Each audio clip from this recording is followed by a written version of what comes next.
Welcome students. Today we are going to learn the new chapter line and angles. This is your fifth number chapter of your textbook. Okay. So we completed integers. After that we completed fraction and decimal. In our syllabus our third chapter is line and angles. We will not go one by one. That is the from geometry now we will take. From geometry we will start line and angles. All the chapter will be completed. सारे chapter आपके complete होंगे, लेकिन कुछ हमने first से लिया था, arithmetic से लिया था. अभी हम लोग ज्योमेट्री का फर्स्ट चैप्टर लेंगे, लाइन एंड एंगल्स. ठीक है, ये आपका थर्ड चैप्टर होगा सिलेबस का. तो इसमें हम लोग क्या पढ़ेंगे? Related angles. ये सारे एंगल्स हम लोग डिस्कस करेंगे. कंप्लीमेंट्री एंगल्स क्या होते हैं, supplementary angles, then adjacent angles, linear pair of angles, vertically opposite angles. ये सारे एंगल्स हम लोग एक एक करके समझेंगे डायग्राम के हिसाब से, और फिर उसके ऊपर हम लोगों को एक्सरसाइज सॉल्व करनी है. ठीक है, तो ज्योमेट्री में सबसे ज्यादा इंपॉर्टेंट होता है कि डेफिनेशंस, डायग्राम, वो आपको पता पड़ना चाहिए कि कंप्लीमेंट्री एंगल्स किसको कहते हैं, सप्लीमेंट्री किसको कहते हैं, एडजेसेंट किसको कहते हैं, उसको पहचानना आना चाहिए. तो आप थोड़ा सा ध्यान देंगे. सबसे पहले कंप्लीमेंट्री एंगल को हम लोग डिस्कस करते हैं. पहले कंप्लीमेंट्री एंगल्स क्या होते हैं.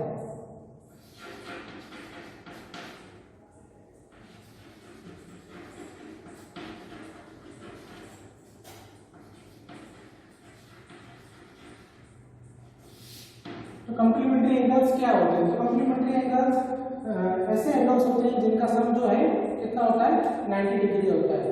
The sum of two angle is 90 degree, this said to be complement. ठीक है, तो ऐसे एंगल्स को हम लोग जो है कंप्लीमेंट्री एंगल्स कहते हैं. इफ द सम ऑफ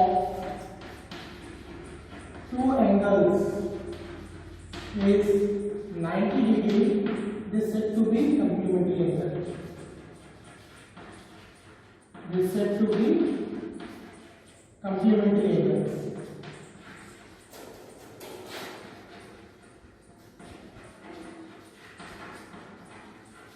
कोई भी ऐसे दो एंगल जिनका सम 90 डिग्री होता है, उन दोनों को मिला के हम लोग क्या बोलते हैं, कंप्लीमेंट्री एंगल. जैसे मैं आपको एग्जांपल बता देता हूँ. जैसे एक एंगल आपका है, ये है 60 डिग्री का, ये एंगल है आपका 60 डिग्री का, और दूसरा एंगल जो है वो क्या है आपका 30 डिग्री का. तो ये दोनों एंगल मिला के इन दोनों को क्या बोलते हैं, कंप्लीमेंट्री एंगल. क्योंकि इन दोनों का सम कितना हो जाएगा, 60 + 30 इज इक्वल टू 90. ठीक है, तो ये दोनों एंगल का सम क्या हो जाएगा, 90 डिग्री. तो ये दोनों एंगल्स को हम लोग क्या बोलते हैं, कंप्लीमेंट्री एंगल्स. इस एंगल को पेयर ऑफ एंगल, ये दोनों एंगल का जोड़ा. ठीक है, इन दोनों एंगल को एक साथ कंप्लीमेंट्री एंगल्स बोलते हैं, और एक एंगल दूसरे एंगल का कंप्लीमेंट होता है. तो जैसे what is the complement of 60 degree, 30 degree. What is the complement of 30 degree, 60 degree. अगर हम पूछेंगे कि 60 डिग्री का कंप्लीमेंट्री एंगल क्या है, मतलब 60 डिग्री में क्या जोड़ने से 90 आ जाएगा, वो 30 है. तो the complementary of 60 degree is 30 degree and complementary of 30 degree is 60 degree. तो ये दोनों एक दूसरे के कंप्लीमेंट होते हैं. ठीक है, और एक एग्जांपल आपको देखिए. सेकंड एग्जांपल है,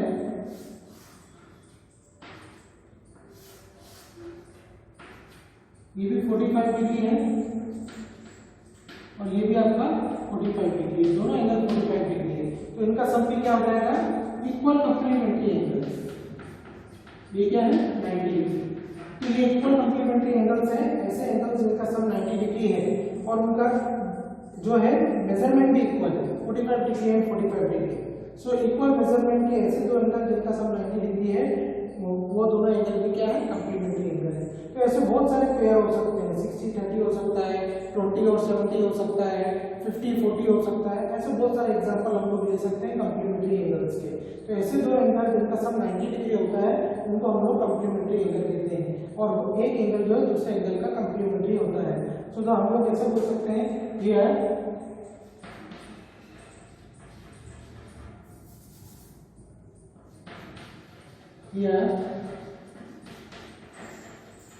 complement of 60 degree is 30 degree and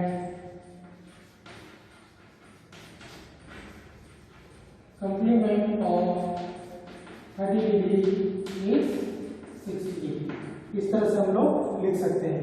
ये एक एंगल जो है दूसरे एंगल का कॉम्प्लीमेंट होता है। अगर आपको क्वेश्चन पूछा जाता है what is the complement of 60 degree, that is 30। मतलब 60 में कितना जोड़ने से 90 आएगा। What is the complement of 30 degree, मतलब 30 में कितना जोड़ने से 90 आएगा, that is called the complement. इसी टाइप से इक्वल कॉम्प्लीमेंट्री एंगल्स, ये जो है 45 और 45 क्या है, equal complementary angles, equal complementary angles.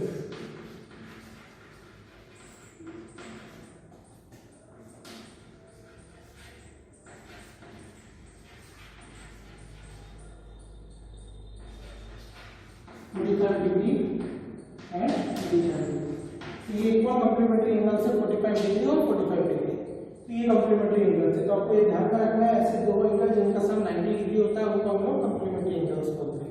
अब इसके बाद हम लोग जो है बस हमारा हो गया। अब सेकंड लिखते हैं सप्लीमेंट्री एंगल्स। सप्लीमेंट्री एंगल्स क्या होते हैं, अभी हम लोग देखेंगे कि सप्लीमेंट्री एंगल्स क्या होते हैं।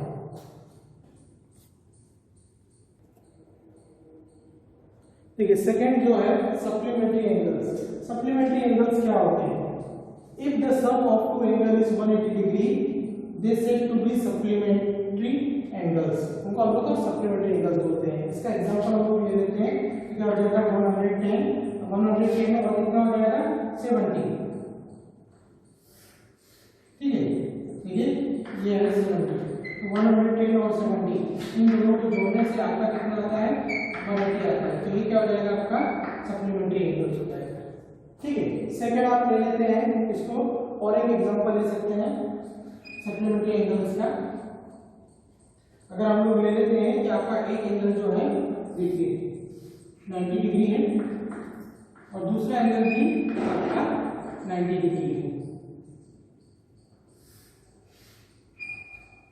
तो this is again example of equal supplementary angles, ठीक है। ये दोनों सप्लीमेंट्री एंगल्स कैसे हैं, इक्वल है, तो ये है इक्वल सप्लीमेंट्री एंगल्स। 90 + 90 = 180,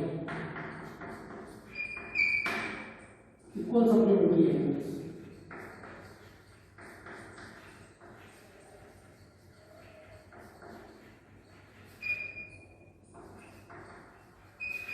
ये आपका इक्वल सप्लीमेंट्री एंगल्स है, ठीक है, 90 और 90। अब इसमें एक एंगल जो है दूसरे का सप्लीमेंट होता है। सो 70 is the supplement of 110 and 110 is the supplement of 70। एक एंगल जैसे अगर सप्लीमेंट्री इस टाइप के क्वेश्चन आते हैं, what is the supplementary of 110, मतलब 110 में कितना जोड़ने से 180 होगा, तो that is called the supplement. तो 110 का सप्लीमेंट क्या हो जाएगा 70, और 70 में कितना जोड़ने से 180 आएगा, that is called the supplement of 70। अगर 70 में जो एंगल जोड़ने से 180 आता है तो उसका सप्लीमेंट हो जाएगा। तो सप्लीमेंट ऑफ 70 इज 110। तो किसी भी एंगल का सप्लीमेंट निकालने के लिए उसको 180 में से माइनस करते हैं। अगर हमें 110 का सप्लीमेंट निकालना है तो 180 - 10, 70 का सप्लीमेंट निकालना है तो 180 - 70, ऐसे ये जो है इस तरह से हम लोग निकाल सकते हैं। सो हियर हम लोग करते हैं, देखते हैं हियर सप्लीमेंट ऑफ 110 इज, अगर आपको 110 का सप्लीमेंट निकालना है तो 110 को 180 में से डिवाइड कर दीजिए, तो कितना आ जाएगा 70 डिग्री। अब उसी टाइप से अगर आपको 70 का सप्लीमेंट निकालना है तो 70 को 180 में से डिवाइड कर दीजिए, ठीक है। Supplement of 70 is, that is 180 - 70, that is 110, कितना आ जाएगा 110 आ जाएगा। तो सप्लीमेंट ऑफ 110 इज 70 और सप्लीमेंट ऑफ 70 इज 110। तो इस तरह से जो है आप निकाल सकते हैं। किसी भी एंगल का सप्लीमेंट अगर आपको निकालना है तो उस एंगल के मेजर को 180 में से डिवाइड कर दीजिए। अगर आपको 90 का सप्लीमेंट निकालना है तो 180 - 90, तो 90 का सप्लीमेंट 90 ही आता है, ठीक है, क्योंकि वो इक्वल सप्लीमेंट्री एंगल्स है। तो ये हो गया आपका सप्लीमेंट्री एंगल। अगर दो एंगल का सम 180 होता है तो ऐसे एंगल्स को हम लोग क्या बोलते हैं, सप्लीमेंट्री एंगल्स बोलते हैं, और एक एंगल जो है दूसरे का सप्लीमेंट होता है। तो ये था आपका सप्लीमेंट्री एंगल्स।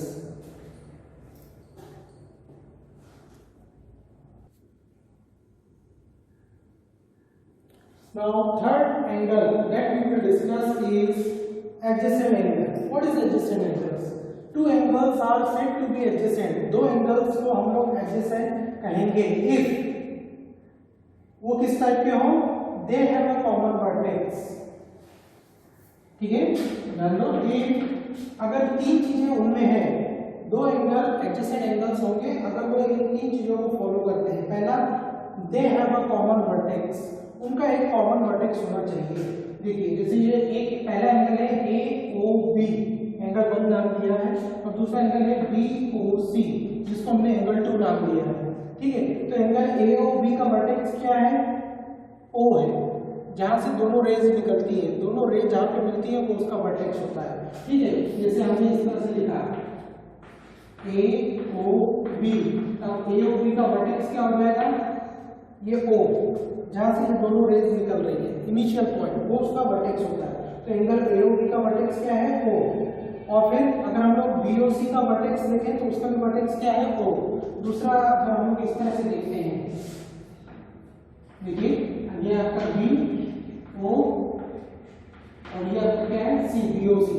ये दोनों एंगल्स का वर्टेक्स क्या है? ओ, जहां से दोनों रेज निकलती है। तो पहला कंडीशन क्या है? दे हैव अ कॉमन वर्टेक्स। दोनों एंगल्स का, एंगल 1 और 2, दोनों एंगल्स का जो वर्टेक्स है वो कॉमन होना चाहिए, समान होना चाहिए। तो देखिए पहला कंडीशन तो फुलफिल हो रहा है, इन दोनों का जो वर्टेक्स है सेम है, दोनों ओ से स्टार्ट हो रही है, दोनों rays A O B and B O C. तो पहली कंडीशन है कि उन लोगों का क्या है? दे हैव अ कॉमन वर्टेक्स। दूसरा है दे have a common arm. Arm, एक एंगल में दो आर्म होती हैं, दो भुजाएं होती हैं एक एंगल की। जैसे एंगल ए ओ बी की दो भुजाएं हैं, एक है ओ ए और दूसरी है O B. Angle B O C की भी दो भुजाएं हैं, एक है ओ बी और दूसरी है ओ सी। तो इन दोनों एंगल्स की एक भुजा, एक आर्म कॉमन होनी चाहिए। ये देखिए ए ओ बी में ओ बी आ रहा है और बी ओ सी में भी ओ बी आ रहा है। तो ये ओ बी जो है एंगल 2 की भी साइड है और ओ बी जो है एंगल 1 की भी साइड है, तो ये कॉमन साइड है। तो दोनों जो है एडजेसेंट एंगल में एक आर्म कॉमन होनी चाहिए, दे हैव अ कॉमन आर्म। दोनों की एक आर्म कॉमन होना चाहिए, दोनों का वर्टेक्स सेम होना चाहिए, दोनों की एक आर्म वो भी कॉमन है दोनों में, ये होना चाहिए। और तीसरी चीज जो है आपकी वो क्या है? The non common arms are on either side of the common arm. ठीक है, और जो कॉमन साइड के अलावा जो दूसरी साइड है वो कॉमन साइड के दोनों तरफ होनी चाहिए। देखिए जो नॉन कॉमन है, जो कॉमन नहीं है दोनों ट्रायंगल में, क्या कॉमन नहीं है? ओ ए और ओ सी। तो जो नॉन कॉमन साइड है वो कॉमन साइड के एक इस तरफ और दूसरी तरफ होनी चाहिए। अगर ये तीनों कंडीशन फॉलो होती हैं तो ऐसे एंगल्स को हम लोग क्या बोलते हैं? एडजेसेंट एंगल बोलते हैं। तो यहाँ पे कौन से दो एंगल एडजेसेंट हो जाएंगे? A O B and B O C are adjacent angle. क्यों एडजेसेंट एंगल है? क्योंकि वो तीन चीजें फॉलो करते हैं। पहली, they have a common vertex, उन दोनों का वर्टेक्स कॉमन है। O is the common vertex of AOB and BOC, वो जो है कॉमन वर्टेक्स है। Second, they have a common arm, उनकी एक भुजा कॉमन होनी चाहिए। तो देखो OB इसमें भी आ रही है एंगल 1 में और OB इसमें भी आ रही है एंगल 2 में, तो OB is the common arm। OB जो है एंगल 1 की भी साइड है और OB जो है एंगल 2 की भी साइड है, तो OB is the common arm। ठीक है, तीसरी चीज, द नॉन कॉमन आर्म्स, जो उनकी नॉन कॉमन साइड है। नॉन कॉमन मतलब जो दोनों में कॉमन नहीं है, ओ ए और ओ सी, ये दोनों अलग अलग है, कॉमन नहीं है। लेकिन ये जो अलग अलग साइड है, जो नॉन कॉमन है, वो कॉमन साइड की इस तरफ होनी चाहिए, दूसरी तरफ होना चाहिए, ये कंपल्सरी है। अगर ऐसा नहीं होगा तो एडजेसेंट एंगल नहीं कहलाएंगे। तो ये तीनों चीजें इस ट्रायंगल में फॉलो हो रही है, इस एंगल्स में फॉलो हो रही है। तो हम लोग यहाँ पे लिख सकते हैं, we can write here angle AOB and angle BOC। Here angle AOB and angle BOC are adjacent angles. Adjacent angles हम लोग ये लिख सकते हैं, ये दोनों क्या है? एडजेसेंट एंगल्स हैं। ठीक है, तो ये था एडजेसेंट एंगल और बहुत ही इंपॉर्टेंट है। आपको ये एक एंगल समझ में आना चाहिए। जब आपको एक डायग्राम दिया जाएगा उसमें से आपको ढूंढना आना चाहिए कि इसमें एडजेसेंट एंगल कौन सा है। ठीक है, इसलिए आपको ये तीनों चीजें पता होनी चाहिए कि एडजेसेंट एंगल में क्या क्या होता है। तो एडजेसेंट एंगल में फिर से एक बार बता रहा हूँ, ये दो ऐसे एंगल को हम लोग एडजेसेंट एंगल बोलते हैं जिनका वर्टेक्स कॉमन होता है, जिनकी एक साइड कॉमन होती है और जो उनकी नॉन कॉमन साइड है वो कॉमन साइड के दोनों तरफ होती है। तो जो तीनों चीजें इसमें मिल जाएंगी, ऐसे दो एंगल को हम लोग क्या बोलेंगे, एडजेसेंट एंगल बोलेंगे। तो these are the adjacent angles.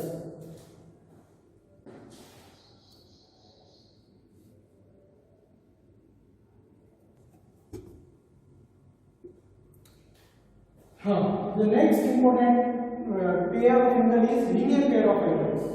ठीक है, ये आप ध्यान रखिए, linear pair of angles। ये सारे angles वन बाय वन हम लोग स्टडी कर रहे हैं, कॉम्प्लीमेंट्री, सप्लीमेंट्री, एडजेसेंट, लीनियर और वर्टिकली अपोजिट एंगल्स। अभी जो मैं डिस्कस कर रहा हूँ एडजेसेंट, लीनियर और वर्टिकल, ये तीनों एंगल्स पे ही पूरी एक्सरसाइज बेस्ड है। अगर ये तीनों एंगल आपको अच्छे से समझ में आते हैं, आप उनको आइडेंटिफाई कर सकते हैं, गेस कर सकते हैं, इनकी प्रॉपर्टी को जानते हैं, तभी आप एक्सरसाइज सॉल्व कर पाएंगे। इसलिए आपको बहुत ध्यान देके इनकी डेफिनेशन को पढ़ना है। और ये एग्जाम में डेफिनेशन भी डायरेक्ट पूछी जाती है, जिसमें आपको अगर पूछा गया कि linear pair of angles, what do you understand by linear pair of angles, तो आपको उसका नीट और क्लीन डेफिनेशन लिख के डायग्राम बनाना पड़ेगा, डेफिनेशन एंड डायग्राम। ठीक है, आपको बनाना पड़ेगा। इसीलिए सारी डेफिनेशन आपको याद होनी चाहिए, उनका डायग्राम आपको बनाना आना चाहिए, क्योंकि ये भी एग्जाम में ज्योमेट्री में पूछा जाता है। लीनियर पेयर ऑफ एंगल हम लोग डिस्कस करते हैं। इसके पहले हमने एडजेसेंट एंगल किया। तो linear pair of angle actually this is one type of adjacent angle. A linear pair is a pair of adjacent angle. मतलब लीनियर पेयर क्या होते हैं, वो एडजेसेंट एंगल ही होते हैं, लेकिन उसमें एक चीज खास होती है। What is that? A linear pair is a pair of adjacent angles whose non common sides are opposite ray. तो इनकी जो नॉन कॉमन साइड है, देखिए जैसे आपको ये बता दूं कि ये एडजेसेंट एंगल है। Why this are adjacent angle? Angle 1 जिसका नाम है POQ, एंगल 2 जिसका नाम है QOR, ये दोनों एंगल हैं। तो ये दो एंगल एडजेसेंट एंगल कब होते हैं? जब वो जिनमें तीन प्रॉपर्टी होती है। पहली property, the vertex should be same of both the angle. दोनों एंगल का वर्टेक्स सेम होना चाहिए। देखो दोनों एंगल का वर्टेक्स क्या है? O। दूसरा, दोनों एंगल की एक आर्म कॉमन होनी चाहिए, एक साइड कॉमन होनी चाहिए। तो देखो POQ एंड QOR, इन दोनों में OQ जो है कॉमन है। OQ जो है एंगल 1 की भी साइड है और OQ जो है एंगल 2 की भी साइड है। और तीसरा, the non common side should be on either side of common. जो नॉन कॉमन साइड है एंगल 1 और एंगल 2 की, वो एक इस तरफ और दूसरी तरफ होना चाहिए। तो देखिए OP इस तरफ है लेफ्ट हैंड साइड में, राइट साइड में, और OR जो है लेफ्ट साइड में। तो इसीलिए एंगल 1 और 2 जो है एडजेसेंट एंगल है। लेकिन किस टाइप के एडजेसेंट एंगल को लीनियर पेयर बोलते हैं? Actually linear pair adjacent angle ही होते हैं, लेकिन उसमें क्या होता है, जो नॉन कॉमन साइड होती है वो इस तरह से होती है, अपोजिट रे, एक इस तरफ और एक इस तरफ, बिल्कुल अपोजिट होती है एक दूसरे के, सीधी लाइन बनाती है। तो देखिए OP और OR अगर नॉन कॉमन साइड एक सीधी लाइन बनाती है, तो इस टाइप के एडजेसेंट एंगल को हम लोग क्या बोलते हैं? लीनियर पेयर बोलते हैं। तो ये ध्यान रखना है, अगर नॉन कॉमन साइड एक सीधी लाइन बनाती है या एक बोलते हैं स्ट्रेट लाइन के ऊपर एक रे अगर स्टैंड करती है, एक रे अगर खड़ी होती है एक स्ट्रेट लाइन के ऊपर, तो वो जो है वो वाले जो एंगल बनते हैं सीधी लाइन के ऊपर एक लाइन खींचने से जो एंगल बनते हैं उसको हम लोग लीनियर पेयर बोलते हैं। और इसकी क्या खासियत होती है? What is the property? इस टाइप के जो दो एंगल होते हैं उनका सम हमेशा कितना होता है? 180 होता है। तो लीनियर पेयर में जो एंगल बनते हैं उसका सम हमेशा कितना होता है? 180 होता है। एंगल 1 और 2 का सम 180 होगा। अगर 160 है, अगर एक पहला एंगल 60 डिग्री का है तो दूसरा 120 का होगा। अगर पहला 100 का है तो दूसरा 80 का होगा। इस तरह से इन दोनों एंगल का सम 180 होता है। अगर एक स्ट्रेट लाइन के ऊपर कोई रे हम ड्रॉ करते हैं, तो इस टाइप से जो दो एंगल बनते हैं उनको लीनियर पेयर बोलते हैं। इसको दूसरे तरह से मैं आपको समझाता हूँ। जैसे हमने एक स्ट्रेट लाइन है, ठीक है, एक स्ट्रेट लाइन है, इसको हम लोग कुछ भी नाम दे देते हैं। सपोज हमने इसको नाम दे दिया AB, इसको हमने नाम दे दिया AB। अब इसके ऊपर अगर मैं कोई भी एक लाइन ड्रॉ करता हूँ, इस टाइप से कोई भी एक रे ड्रॉ करता हूँ, तो अगर हमने यहाँ पे नाम दे दिया हो, तो इस तरह से जो दो एंगल बनेंगे एक लाइन के ऊपर एक रे ड्रॉ करने से जो एंगल बनते हैं उसको लोग क्या बोलते हैं? Linear pair of angles. और ऐसे एंगल्स का सम हमेशा कितना होता है? जो स्ट्रेट लाइन पे रे ड्रॉ करने से होते हैं 180। दैट इज व्हाई एंगल 1 और 2 का सम कितना हो जाएगा यहाँ पे? 180, because this is the example of linear pair of angles. तो फिर से एक बार रिपीट करता हूँ, लीनियर पेयर ऑफ एंगल्स किस टाइप के एंगल्स होते हैं? Actually linear pair of angles adjacent angle ही होते हैं, लेकिन वो क्यों अलग उनको नाम दिया? क्योंकि उनकी जो नॉन कॉमन साइड होती है वो अपोजिट रे होती है। ठीक है। देखिए OR और OP अपोजिट डायरेक्शन में, तो इस टाइप के एंगल्स को हम लोग क्या बोलते हैं, लीनियर पेयर। और इन दोनों एंगल्स का सम कितना होता है, 180। या दूसरे तरीके से आप लोग ऐसे समझ सकते हैं, जब भी कोई डायग्राम आएगा और उसमें हमें लीनियर पेयर ढूंढना है तो कैसे ढूंढेंगे, अगर किसी भी एक स्ट्रेट लाइन के ऊपर कोई भी एक रे ड्रॉ करते हैं और तो दो एंगल बनते हैं स्ट्रेट लाइन के ऊपर, 2 बनते हैं या 3 बनते हैं, वो सारे एंगल का सम 180 होता है। और उसको हम लोग क्या बोलते हैं, लीनियर पेयर ऑफ एंगल्स। एक सीधी लाइन के ऊपर जितने भी एंगल बनते हैं एक साइड में, लाइन के एक साइड में, उसको हम लोग लीनियर पेयर ऑफ एंगल्स बोलते हैं। और उनका सम कितना होता है, 180। तो ये था आपका लीनियर पेयर ऑफ एंगल्स। अब हम लोग जो है लास्ट डिस्कस करेंगे vertically opposite angles.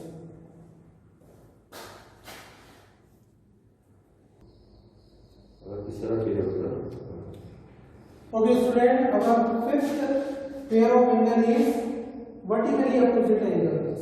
Vertically opposite angles, ये एंगल कब बनते हैं, when two lines intersect, जब 2 लाइन एक दूसरे को इंटरसेक्ट करती है, ठीक है, तो इस टाइप के एंगल फॉर्म होते हैं वर्टिकली अपोजिट एंगल्स। इनको हम लोग क्या बोलते हैं, वर्टिकली अपोजिट एंगल्स, ठीक है। क्योंकि ये एंगल्स जो है एक का फेस एक तरफ, दूसरे का फेस दूसरी तरफ, that is why it is called vertically opposite, ठीक है। लेफ्ट और राइट, टॉप एंड बॉटम, इस टाइप के एंगल्स आपके बनते हैं जब 2 वर्टिकल लाइन और 2 स्ट्रेट लाइन एक दूसरे को क्रॉस करती है किसी भी पॉइंट पे। तो इस टाइप से जो एंगल बनते हैं, तो इसमें वर्टिकली अपोजिट एंगल जो बनते हैं 1 और 2 ये इक्वल होते हैं, इनका मेजरमेंट इक्वल होता है। और ये जो 3 और 4 है इनका जो है मेजरमेंट इक्वल होता है, ठीक है। तो यहाँ पे क्या हो जाएंगे, इसको अगर हम लोग नाम दे दें, इसमें एंगल 1 और 2, एंगल 1 और 2 ये वर्टिकली अपोजिट एंगल से, इनका जो है मेजर इक्वल होगा, माप इक्वल होगा। और एंगल 3 और 4 है उनका भी मेजर जो है इक्वल होगा। इसीलिए जब 2 स्ट्रेट लाइन एक दूसरे को एक पॉइंट पे क्रॉस करती है और जो एंगल फॉर्म होते हैं उनको हम लोग वर्टिकली अपोजिट एंगल्स बोलते हैं। और इसकी खासियत क्या है कि ये आपस में मेजरमेंट में इक्वल होते हैं। तो एंगल 1 और 2 इक्वल हो जाएगा, 3 और 4 इक्वल हो जाएगा। और ये चारों एंगल का जो सम होता है, तो चारों एंगल का सम हमेशा 360 होता है, ठीक है। तो यहाँ पे जो angle 1 plus angle 2 plus angle 3 plus angle 4, the sum of all the angles around a point will be 360 degree. इसका सम कितना हो जाएगा, 360 डिग्री हो जाएगा, ठीक है। जब आपको क्वेश्चन आएंगे और इसमें अगर आपसे पूछा जाए कि व्हाट इज, इसमें अगर आपको बोला जाए लीनियर पेयर ऑफ एंगल्स कौन से हैं, तो कैसे बताएंगे। देखिए ये डायग्राम दिया हुआ है, इस डायग्राम में अगर आपसे पूछा जाए कि लीनियर पेयर ऑफ एंगल कैसे हैं, कौन से हैं, तो आपको इसमें ढूंढना आना चाहिए। सो एंगल 1 एंड 4, क्योंकि वो एक स्ट्रेट लाइन के ऊपर बने हुए हैं, तो एक स्ट्रेट लाइन के ऊपर एक रे को ड्रॉ करने से जो एंगल बनते हैं उसको हम लोग क्या बोलते हैं, लीनियर पेयर ऑफ एंगल। तो यहाँ पे 1 और 4 क्या है, लीनियर पेयर ऑफ एंगल्स। तो उनका सम कितना हो जाएगा 1 और 4 का, 180। तो ऐसे कितने लीनियर पेयर यहाँ पे बनते हैं, तो अब देखिए ये भी एक स्ट्रेट लाइन है, एंगल 1 और 3 एक स्ट्रेट लाइन पे अगर हम इसको नाम देते हैं AB, इसको नाम दे देते हैं हम लोग AB। तो इसमें कितने लीनियर पेयर बन रहे हैं, ध्यान दीजिए। अब अगर ये जो स्ट्रेट लाइन है COD एक स्ट्रेट लाइन है, ठीक है, इसके ऊपर 2 एंगल बन रहे हैं, लेफ्ट हैंड साइड में देखिए 1 और 3, जो एक स्ट्रेट लाइन COD पे बन रहे हैं, इन दोनों का सम कितना हो जाएगा 180। और इनको हम लोग क्या बोलेंगे, लीनियर पेयर। उसी टाइप से लीनियर पेयर के बहुत सारे इसमें पेयर हैं। अगर हम लोग ये लाइन देखते हैं COD, अभी हमने लेफ्ट साइड में देखा था, अगर हम लोग राइट साइड में देखें तो देखिए ये जो स्ट्रेट लाइन है COD 2 और 4, एक स्ट्रेट लाइन के ऊपर एक लाइन को, एक रे को ड्रॉ करने से जो 2 एंगल बनते हैं, इनको भी हम लोग क्या बोलते हैं, लीनियर पेयर। और इनका सम कितना हो जाएगा, 180 हो जाएगा। तो इस टाइप से डिफरेंट डायग्राम में हमने ये linear pair, vertical opposite angles और क्या है एडजेसेंट एंगल्स, इनको ढूंढना है, इनकी प्रॉपर्टी को अप्लाई करना है और जो एंगल हमसे पूछे गए हैं उनको निकालना है। तो इस टाइप के क्वेश्चन हमें आते हैं जिसमें हमें डेफिनेशन भी पूछी जाती है, what do you understand by vertically opposite angles. तो आपको क्या करना है, आपको डेफिनेशन लिखना है, साथ में नीट और क्लीन डायग्राम बनाना है, डायग्राम पेंसिल से बनाना है, और फिर उसमें बताना है कि इसकी क्या प्रॉपर्टी होती है, वर्टिकली अपोजिट एंगल्स कौन से होते हैं। इसकी ये प्रॉपर्टी होती है कि अपोजिट एंगल्स, आमने सामने वाले एंगल जो है वो बराबर होते हैं, ठीक है, जिनका फेस अपोजिट डायरेक्शन में होता है, ठीक है, एक टॉप में, एक बॉटम में, एक लेफ्ट में, एक राइट में। जैसे 3 और 4 इक्वल हो जाएंगे, 1 और 2 इक्वल हो जाएंगे। तो आज हम लोगों ने क्या क्या सीखा, complementary angles, all the related angles, जिसमें complementary angle supplementary angles, adjacent angle, linear pair of angles and vertically opposite angles. ये सारे एंगल्स एक बार आपको रिवाइज करने हैं, फिर से देखना है, डेफिनेशन देखना है, उसको लिख के देखना है, बना के देखना है, उसके बाद हम लोग इसकी एक्सरसाइज स्टार्ट कर सकते हैं। अगर आपको ये एंगल्स मालूम नहीं है, इसकी प्रॉपर्टी मालूम नहीं है, तो आपको एक्सरसाइज में कुछ भी समझ में नहीं आएगा। तो इसको 2-3 बार रिवाइज करना है, डेफिनेशन को याद करना है, लिख के देखना है, डायग्राम ड्रॉ करना है। तो ये आपका आज का होमवर्क है।